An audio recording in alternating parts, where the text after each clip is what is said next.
Alright, today we're going to do Romeo's story. So a lot of you already know Romeo's story, because he's my special little man, but we're going to do it anyway. Hey Poseidon, we're talking about Romeo, but I'll give you pity pats. So, going back 3 years, I had Fluffy already, and I had Tig, who's since passed away, who was 16 years old, blind ginger cat. And this was it was only about maybe 2.5 months after I got Fluffy. Now, the thing was, Fluffy, for some strange reason, his microchip was registered in New South Wales. So it was a bit difficult to transfer the ownership over to me. So I was going into the shelter about once a week just to check on the progress and they were working on it. It was taking fucking ages. So I'd go in, say hi to the cats, talk to the bloke, check on Fluffy's stuff, and then leave. And I got pretty friendly with the guy there, talking to him about how Tig was going, how I was going with him being blind and all that sort of stuff. Until one day, about 2.5 months after I got Fluffy, I walked in and checking on Fluffy's thing. He's like, "Oh, look, I want to show you a cat." And he's like, gone over to a cage, and in there is Romeo. So Romeo was 5 months old. He was only a little kitten. And either they didn't know or they lied to me, but they didn't call it CH. They just said he's got a slight neurological issue. He's got a bit of the wobbles. But apparently he'd been adopted out and returned twice already at 5 months old.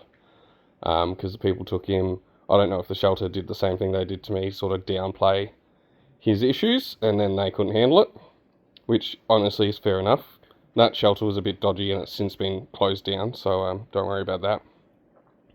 But anyway, he's like, "Look, we know you took in the blind cat, would you consider taking in Romeo? He's got this neurological condition, but he's a really nice cat, 5 months old," and I just fell in love with him. I just looked in his eyes, and I just fell in love with the little man, and I'm like, fuck it. Alright, I'll go get my cat carrier, and I took him home that day.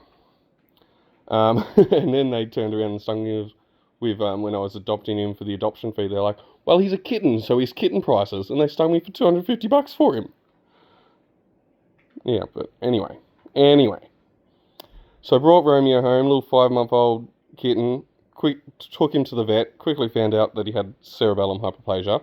I had no idea what the hell cerebellum hyperplasia was, so I did spend a whole night of Googling and research, and I was not prepared.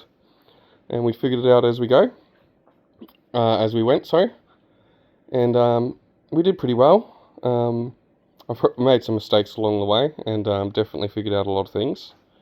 But he's a happy little stompy man. And then 2 years, very, very good.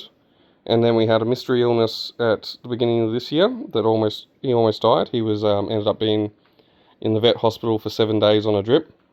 And then I brought him home literally, and they're like, "Just take him home and see how he goes," because they closed, not open Sunday, so they gave him to me Saturday afternoon.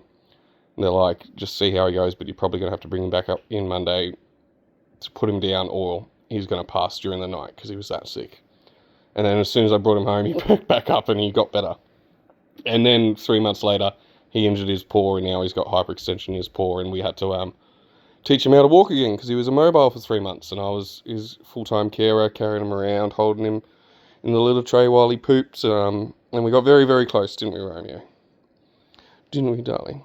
But despite all that, hey, lettuce, he is the happiest fucking cat. Big personality, massive personality. Likes to attack Fluffy. Fluffy does not like it. If he didn't have CH, he would be the biggest fucking menace in the world. But yeah, besides the $250 adoption fee, it's then been about thousands and thousands of dollars in vet fees. But he's worth every single fucking dollar. And I would not change a thing about adopting Romeo. I love all my cats, but Romeo is very special in my heart. He is 100% my soul cat. Yeah, but other than that, I don't know where he was or who he came from before he was at the shelter. I just know he was at the shelter and then got adopted out and returned twice before I took him in. He's an alright darling. And yeah, that's it. And we're just learning every day, and we're adapting, and he's walking very well right now. He's gotten back his own independence, and I barely have to carry him around anymore. and he's adjusting to walking the new way with his hypermobility in his wrists now. And he's a fucking one amazing little cat, aren't you, darling? You're just not listening to me. You're just cleaning yourself. I tried to make a video during your bath time. I'm sorry, that's on me. Alright, I love you, Romeo. I love you, darling.